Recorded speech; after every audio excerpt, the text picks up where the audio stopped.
So a warm welcome to the Author Spotlight. We're having some technical issues with Cath's video, so we have her. Cath, we will be able to hear Cath, and the lovely, beautiful circle we've got in the middle is the wonderful face and smile of Cath.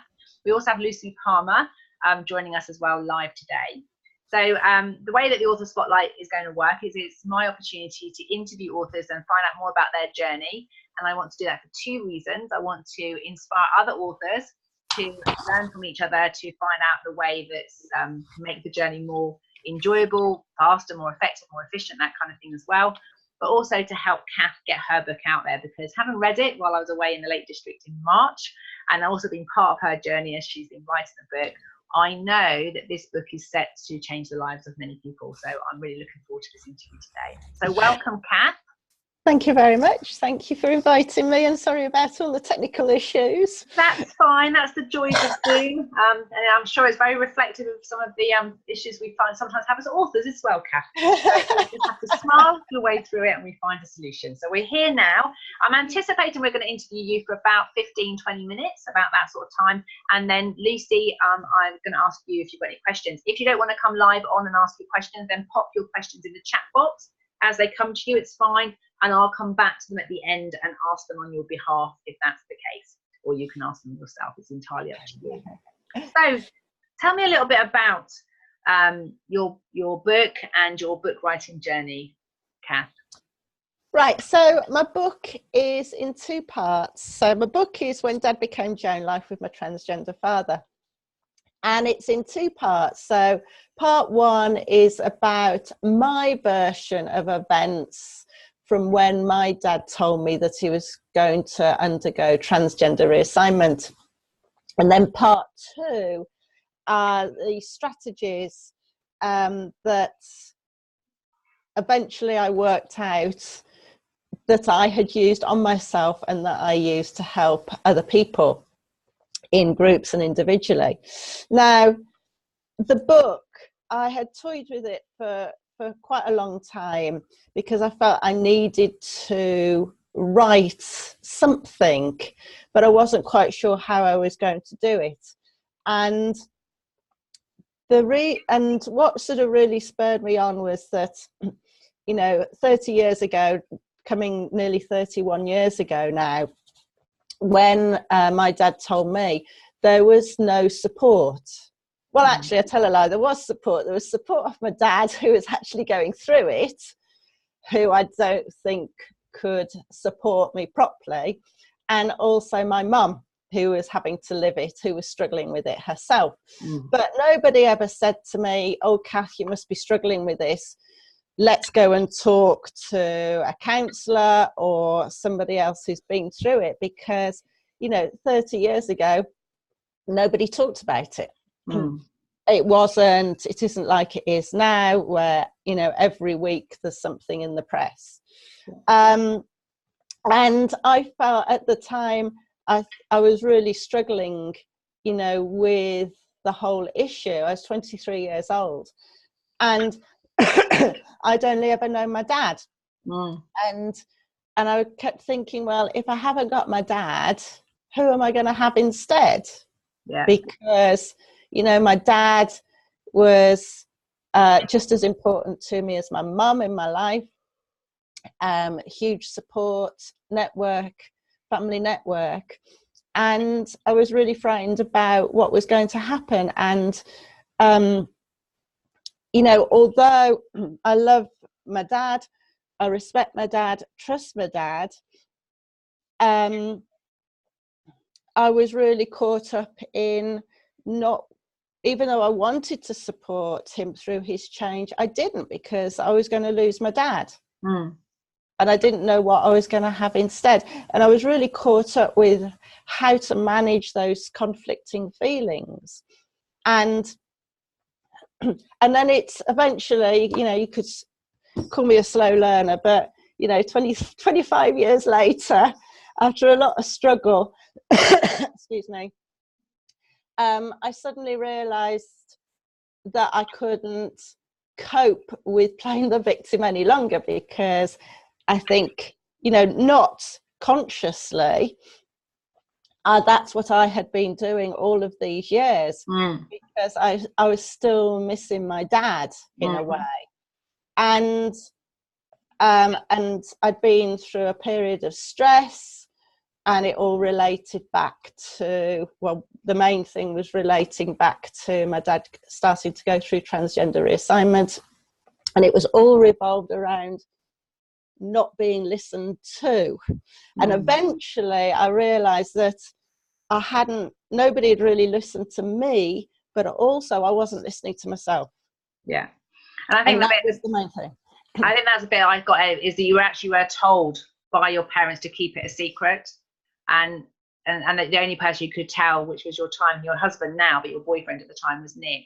And so that did limit as well, didn't it, who you could actually speak to about this change, which was complex. It's, you know, on any level. I think before you came on, actually, Lucy and I were talking about my hair changing, and actually just the fact that I look different, our relationship with me feels different, like it's changing. So yeah.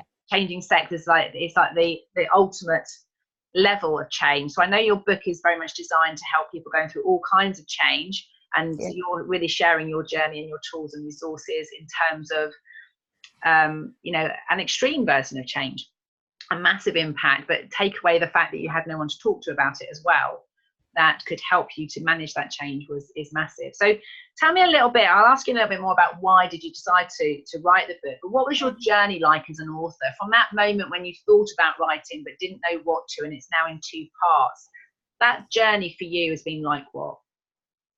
Well, my mentor my mentor and still now, Karen Williams, and eventually, you know, I opened up to her about what was going on, and I sort of been toying with this idea.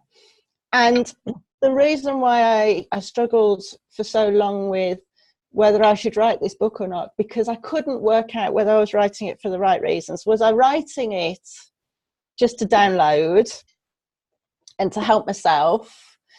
And if I write this book, and am I going to put my family through a lot of trauma again? Because, you know, at the time, you know, we did have the press on the doorstep, and also there was a lot of nervousness about asking my family whether they were happy for me to write the book. But then it just got to the stage where, and I talk about this in it's sort of the opening of the book, it had got to the stage where I still couldn't work out how to introduce my parents and to really feel comfortable with what relationship they were to me, what the relationship was between each other. And then, you know, I was having to speak to their doctors or their receptionist at the doctor's surgery about something. And in the end, I just said, well, you know, 2 of my relatives are patients of yours. And so she asked for the names, and I gave the names, and she said, oh, yes. She goes, so Anne is your mother and Joan is your sister. And it was then when I thought, hang on a minute, this is absolutely ridiculous. Excuse me. One, I've really got to get this sorted out for myself in my own head.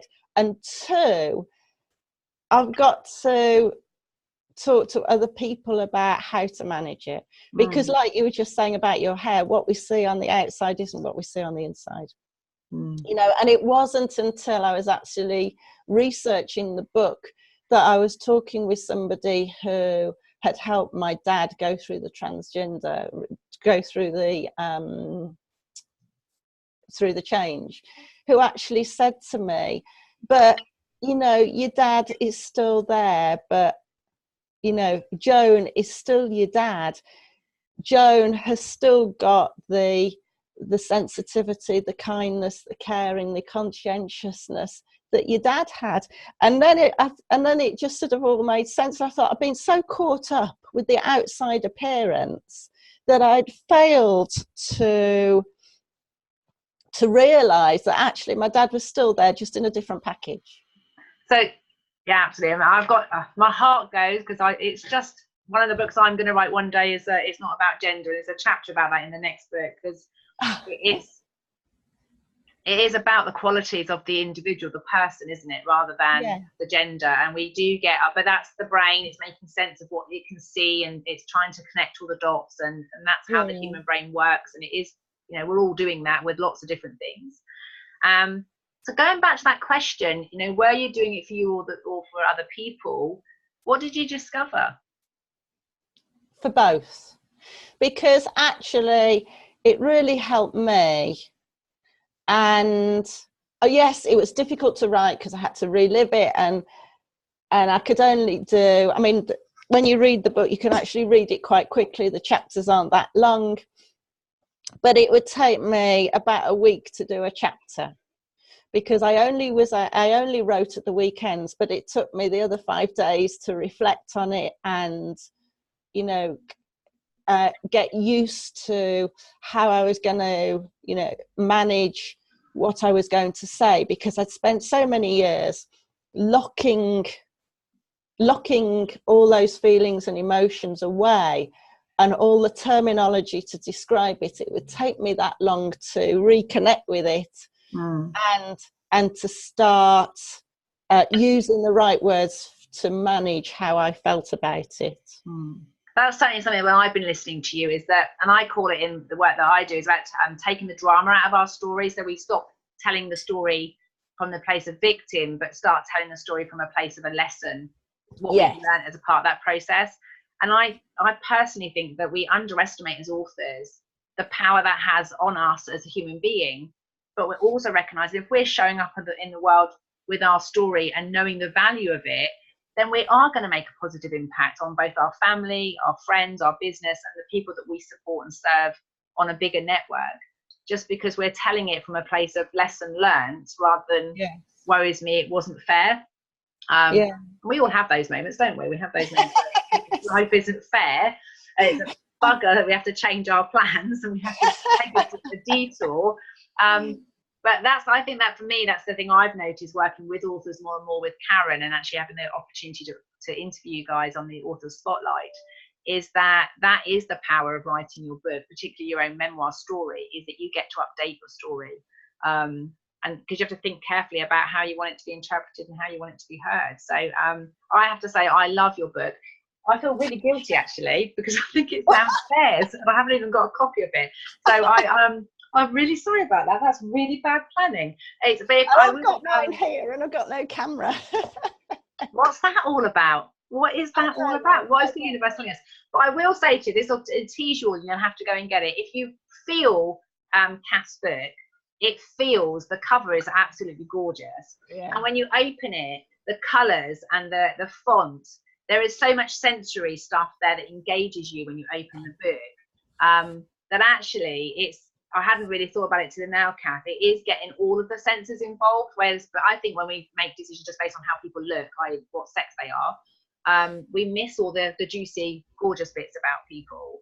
And even your book, just to touch and hold, is absolutely gorgeous and juicy. So I mean, I must admit, when my test book arrived, and because of course I'd only seen the illustration sort of on the computer, really. And so when the test book came, it was like, oh my God. And I had to put it to my cheek. And I was trying to describe it. And it feels a bit sort of suede-y. Yeah. Like very, very chamois leather. Yeah, they call it a matte finish, but I've seen on a couple. I've got a really shiny, glossy one. And when I got yours, and there's another lady, her book's a relationship book as well. It's called, I think, Your Other Half. And it was the first time I'd experienced that matte finish, and it's absolutely gorgeous. It's just but you know, through the process, that was one of the things that I wanted from my book, was that it had to be colourful, it had to have space in it, you know, because I've read so many, and the paper had to feel nice, you know, not that cheap sort of feeling paper. And I know perhaps this is sort of titivating my, I don't know what word it is, that I'm after.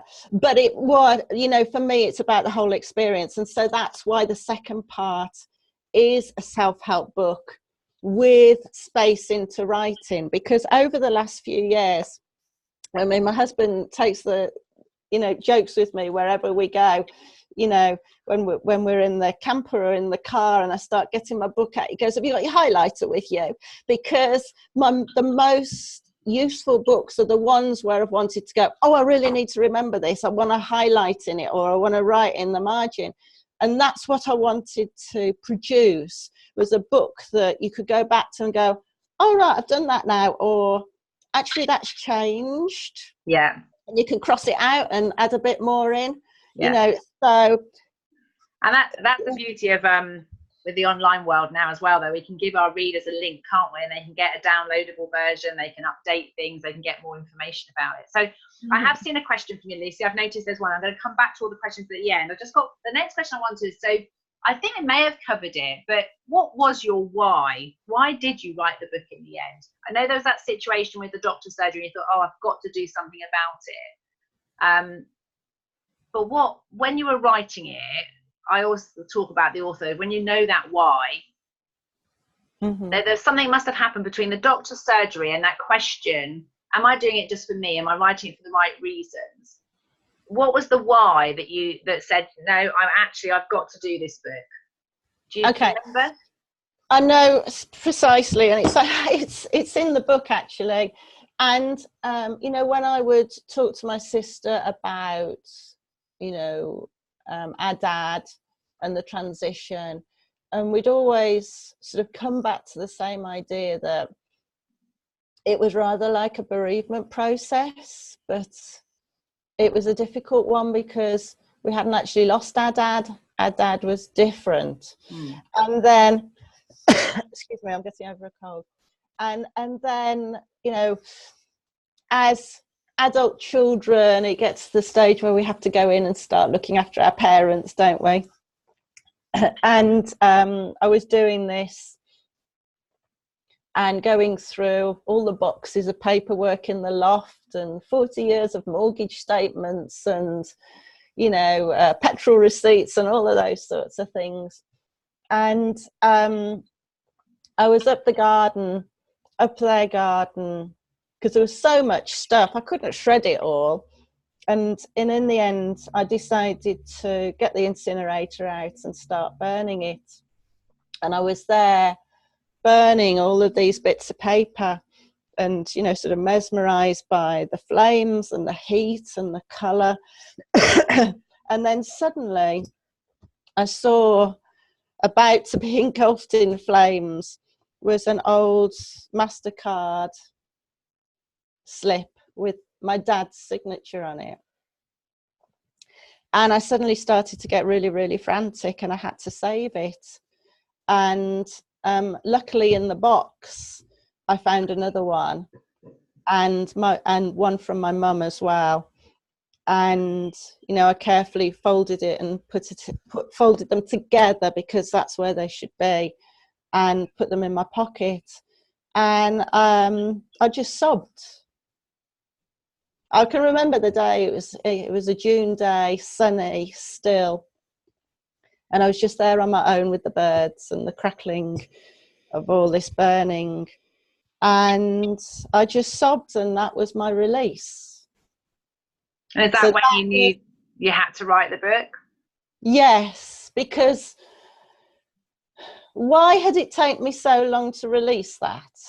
And that was because I'd spent so long trying to protect myself, so long being the victim, and I hadn't spent enough time listening to what was really going on, trying to connect what I should be doing with the struggle that I was feeling, and really connecting with my values and what was important. And that process, that cremation, if you'd like to say, sort of brought it all back into alignment. And that signature was the last piece of my dad. And I believe you keep hold of that, don't you? You've still got both of those signatures. Yes, I've put it in a very safe place. Nobody knows where it is except me. So on this journey as an author then, what's the Yeah. most important thing that you've learned? That you've got to be open to yourself. That, oh, I've learned so many things.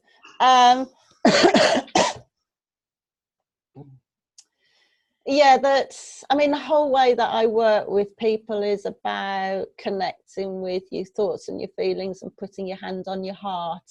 I think a lot, though, it depends on what sort of book you're writing.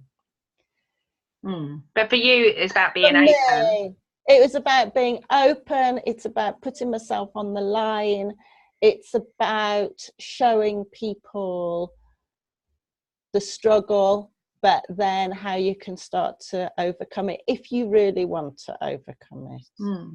And that's the key. And what do you wish you'd known before you started?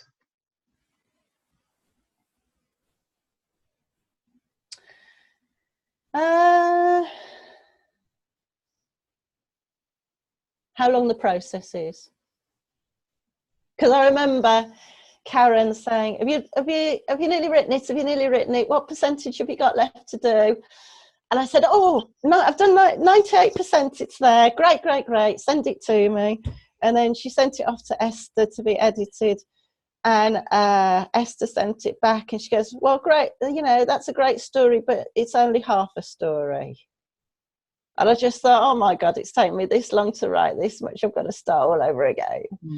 So that is where the connection is. And I think part of it was about protecting my family as well, that I didn't want to write the other stuff. Yeah. But at the end of the day, I had to decide, do I just want to write a book or do I want to write a good book? Yeah, definitely. And in the end, it was about having to write a good book, but I have had to make quite a few compromises with writing it to keep my family safe. Yeah. And I think you said a while at the beginning that you can read the front bit quite quickly of the story part before you get into the workbook part. And so my understanding of the process and what I went through and when I observed what you do, we have to write the whole story authentically and honestly. And then there's this edited version, isn't there, that's relevant to the reader, that's okay, going to keep the family safe. Yeah. But that in itself is a process of you. It helps you as an individual, do you agree, to work out what's important to you? And like you say, the values, what is the most important part of this story? What is the valuable thing that's going to help somebody else to get through the change they're going through? And that's what I see now, is that condensed version that is easy for other people to digest. And how long the process, that's a really good one. And I think that's I'm just writing a blog about that in terms of authors, because there are people out there that run courses that say you can write a book in a weekend. But I'm not quite, and technically you can, in terms of physically how many words you can write. You could write 30,000 words, 40,000 words in 2 days. But what people forget is the emotional process of either collecting the data, knowing what you're writing about, knowing what you can write about, having the conversations. There's a big chunk in my book where I had to go back and have some conversations with my dad. That I needed to update the story. I needed to update the conversation with him in order that the story, because I realized there was things I hadn't said to him or I hadn't asked him, and it highlighted those things. So it is how long is a piece of string. But I also believe that once you decide, was there a day when you committed that you wanted to, because I think that's when you put your launch date, when we decide that's the day I want it done by, something does happen, doesn't it, in how long the process takes, because you have to at least get something out for someone to review it by a certain deadline. Or are you on about the bit from when you thought you'd finished to when it actually got finished? You wish you'd known how long that process would take? Well, I always knew that Karen Adora always said that once you've decided it's finished, it'll take another 3 months. So I always knew that. But of course, then I'd got to write another half of a book, which took time to do. And, you know, with the support of other people that Karen knew, that really helped. And at the end of the day, I thought, oh, well, I could have done it myself, but it would have taken a whole lot longer. And then, of course, I'd made a decision about when I wanted to get the book out, because I wanted it out in November. And so, yes, it does spur it on and drive you, really, really drive you to get to the right stage at the right point. So there's something came into my mind then, and I've lost it again. I'll come back, so hopefully I'll come back in a moment. So what was your lowest point on your journey as an author? Well, there's various bits and pieces. There was a stage when I thought that it didn't feel like my book any longer, because there were so many alterations and the name of the book changed. So originally it was Living with Normal When My Dad Became Joan. And so we had a bit of a discussion about what the name should be of the book, and then we came to a compromise. But that is why, so then it became When Dad Became Joan, Life with My Transgender Father. But on the front cover, what I insisted on was, under my name, Cath Lloyd, it's got Living with Normal. And I had to have that in there because, you know, that's what we're trying to do all the time, is live the best that we can live, as normally as we can live, whatever life throws at us. And I can understand why the title was changed, because it's more saleable, because people understand what it's about more. And in the end, I just had to begin to separate myself from the book a little bit. You know, sort of cut some ties, so to speak. But then I think a very difficult part came in August, when my son had his bad mountain bike accident. Because it got to the stage where it was going through proofreading, and, you know, I could almost touch my book, and this big, you know, tragic incident had happened to my son and in my family. And so I had to spend a lot of time working in hospital corridors, in the back of the car, on park benches, in hospital waiting rooms, in the canteens, just to get it done. And that was a real struggle, but it gave me something different to focus on, which was really important at that time. So even though it was a very hard time, in a way it helped me get the book completed. If you can understand that process. Absolutely. I mean, I can definitely, when people are going through tragedy, I think some people bury their head in work, because it's a way of, the work is a safe space where your logical mind can be processing and getting on and doing and tasking. It can be a distraction technique kind of when we're going through really difficult times, which is a great strategy short term. As if we do it long term, it tends not to serve us too well, as your book is very much telling people about that. And I have to say, I obviously was there with you and listening and supporting and aware of what you were going through. And it's just hats off to you, because it goes back to that fire and that, gosh, that the release that you were feeling and how much better you felt now you got it sorted, that then that why becomes, I've got to get this information out there. And then you're going through a massive change again. Your son is going to have his normal is changed massively as a result of the accident. And so you were living it, and it didn't stop you from getting this book out. And for that, you know, I just take my hat off to you.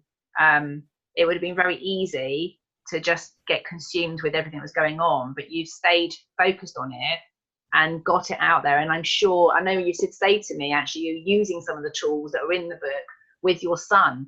And so if you didn't have that clarity, having written it all down, when you were in, you know, a traumatic situation like that, it's very hard to pull on all our resources, but they would have been so clear to you just as a result that you wrote the book, that you had it there every single day, having to read it and edit it. You couldn't forget about what you knew. on how to deal with things when life changes and throws these spanners in the works and says, hey, that's not how life's going to be. This is how we're going now. This is what's going to happen. And I loved watching your videos as you recorded them from, you know, it's because he was in hospital as well, miles away from your home, in Scotland, whereas you're in Dudley. So so thanks for sharing that. My heart goes out to you, and I know lots of changes are still happening with your son, and I wish him all the best. Thank you. So what's been your biggest success to date? I think the radio interviews that I've done, and what's really, and also I've done a podcast with somebody as well, but what's been really good from the radio interviews is that the support I'm getting from the producers who are still, you know, working to get me onto different radio shows, you know, which has been really, really, really, really good. And just the knowledge that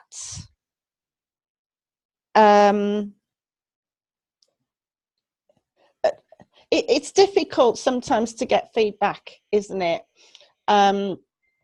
But already knowing that it's helping some people, and knowing that it is helping people other than just going through transgender, like we've talked about, you know. So somebody said to me, you know, I really enjoyed the book, and it makes so much sense about, you know, going through something else, you know, that all kinds of changes to go through.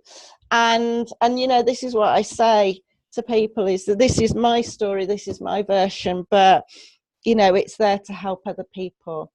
And you know, I've been to a college and spoken there for the day to the young people there, and just helping them understand the process, that, you know, going through transgender isn't a quick process. It's a very, very long process that takes years, and also a very costly process. And so just helping people understand that gives people more awareness. And then they can support other people or support themselves a lot better. Definitely. And I think that's the important message for you, though, isn't it, now? And maybe book number 2 may be called Living with Normal, because I still think that's the essence of what you're about, is about helping people get through change, whatever that change is. And your story needed to be heard, it needed to be out there, and it's a powerful story. And it's, you know, if people can see that you can do it through transgender, and, you know, you're really showing them how they could do it much faster than 25 years, then it will inspire change in all sorts. And I'm sure this isn't your first or your last, but it won't be your last book. But I will just one of the success stories that you may not be consciously aware. When I went to your book launch, and very privileged to listen to some of the conversations in the audience. But one thing that really stood out for me, Cath, is there was a gentleman in the audience who is going through transgender. And just to see the tears welling up, he was very aware that you had for so long not had the tools and resources to grieve the loss of your dad as you saw him, and to stay connected with the essence of him as a human being. And he actually went away with a copy of your book because he now felt he had the tools to help his son. And it's just like somebody else won't suffer because you have the courage to write that stuff. And then there was another young lady who was one of the centre facilitator, so much younger than us lot. You just telling your story about how the press were and how people behaved towards transgender, because I believe that the next generation from us right now, they talk about it more freely, but I don't think they kind of really understand how much is involved. You might know that you've got I call it a blue body, pink brain, or a pink body and a blue brain. You might know that things aren't right, but they may not consciously be aware of, one, the change, the process they're going to have to go through, but also the roll-on impact that's going to have on other people. And so it can be talked about quite flippantly, I think, in transgender. You've got LGBT groups, and it's all being talked about, kind of, that it's okay to have these different feelings. But I think you're adding value. I know you're adding value to give people an understanding of the change process, and where you can hook into to resource yourself in order to manage those experiences as you go through it. So really thank you for that. Now, Lucy, I've got a question. Let me just can I just add to that a second? Sorry. It's because when that young lady who you're talking about, when she was sort of asking some questions, it was then that I suddenly realized how I've become really aware of how close somebody is to somebody going through transgender reassignment by the language that they use. And and this is about the understanding, isn't it? And you know, she was talking about, well, it's only the person going through transgender who needs support. Why does anybody else need support? And that is where I could really see that she wasn't living that change emotionally herself, was she? And you know, and whether you agree with it or you don't agree with it, you know, because I've spoken to people on both sides, you know, the feelings are so strong, whether you agree with it or whether you don't agree with it. And I think that was one of the things I know for you, that was a big part of the journey, wasn't it? You had to have the courage to have a voice about this, knowing some people were going to be very volatile and anti, and other people will be relieved and grateful, and they don't feel alone, they feel they've got that support. And that's one of the big things for authors, is that, I mean, I hadn't really had an opinion until I wrote my book, and I had to really stand up and say, this is what I think.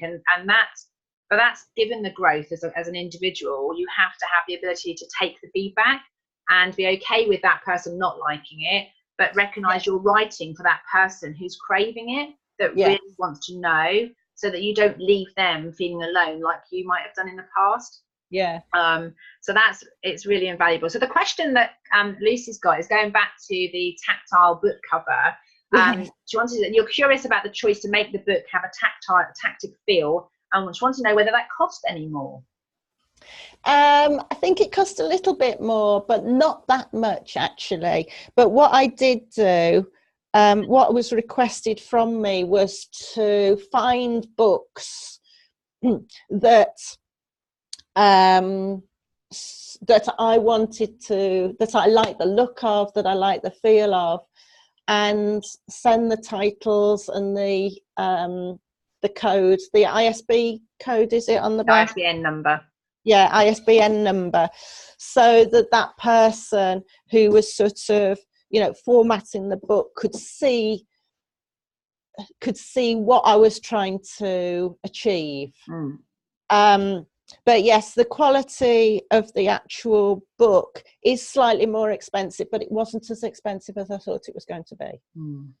It's an interesting. I'm just doing book number 2, and I think when I did book number 1, everything was about a budget. Everything was the cheapest I could do it. But actually, now I'm thinking I've got more confidence. I know I can sell it. I can have the book just where I'd like it to be. When I've gone through it, I've gone, oh, actually, I've got the right book. I actually quite like the font. I quite like the style. So it is an interesting process when you write the books. If you, a lot of people don't get around to writing the books. They think they can't afford it. It's too expensive, etc. But there are such creative ways. I'd actually covered the cost of publishing my book through doing a webinar about it, like in the early days. So it's an interesting thing, isn't it, when we worry about cost? But you have to be aligned with your book. You have to connect with it. You have to be proud of it, so you can hand it out and say, this is it. This is what I'm there. But I have to say, I'm so proud to share your book with so many people. Well, we have another question before we go. So Lucy put, Kindle doesn't have that, so was anything considered for e-versions? So I'm understanding that question, Lucy, to be that obviously you can't get that tactile thing. So is there anything you've done differently for the e-version, or have you is it just accepting that it can't come across in that? Yes. Yeah, it's just, I didn't really know how to overcome that sort of part of it. I have been asked to do an audio, so that is on the cards, and at least then I suppose perhaps I'm hoping that the audio version will help replace a little bit of the tactile bit. Yeah, it gives you another sense, doesn't it? Yes, yeah, and then somehow still do the questions and give some space, you know, in the audio to, instead of just reeling the questions off like a 10-to-1 let's talk. Yeah. Is give people some space and some time to be able to write. That's a good question. Yeah, in that relation to the e-Kindle, because I haven't seen your Kindle version, I've only got the actual live bit. Were they able to replicate the different fonts, or is it just very more analytical when it goes into the Kindle version? To be honest, I haven't looked at it. I thought it would just be the same. Okay. So yeah, I don't know. So, because one of the things, the reason I'm saying that, Lucy, in answer to your question, because what it's thought for me is one of the things that when you read, I'll tell you what, give me 2 seconds and I'm going to go and get a copy of the book because I want to show you the font, because I think that'll make sense, Lucy. While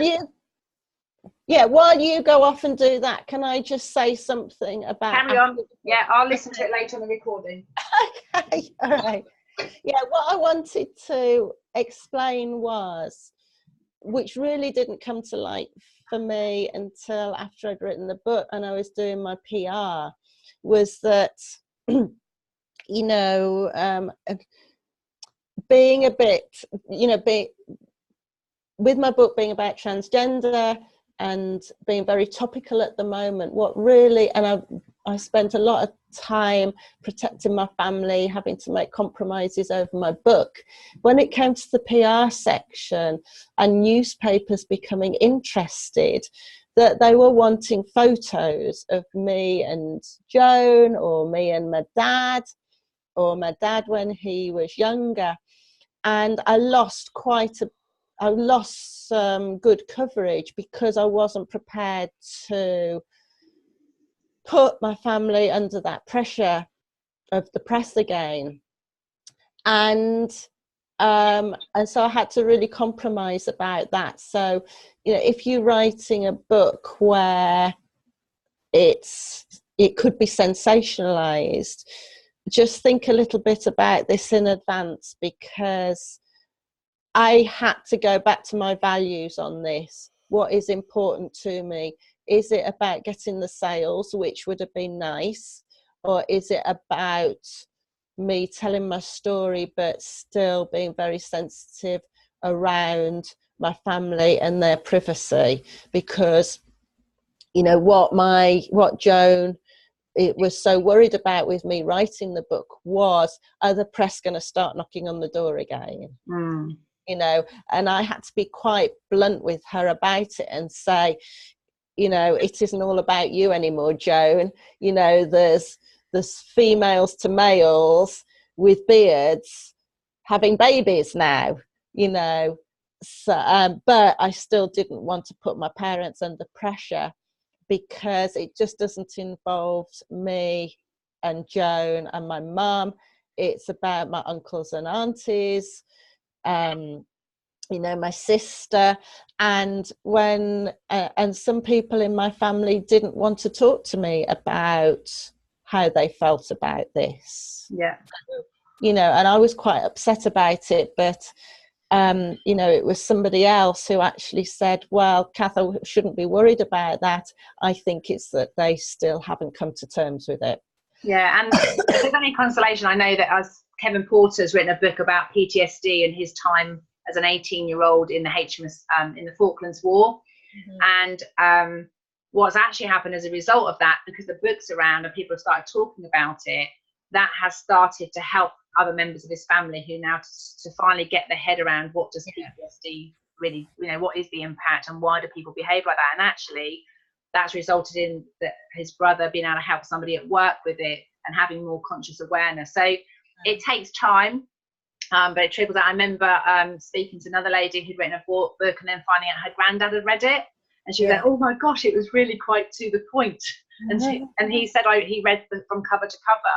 So actually it may take time, and I'm noticing with my book that I'm having conversations with my family now that I would never have had before, Yeah. So there's some things I didn't go into in the book because, again, the family and protecting the story and making sure everything was okay was really important.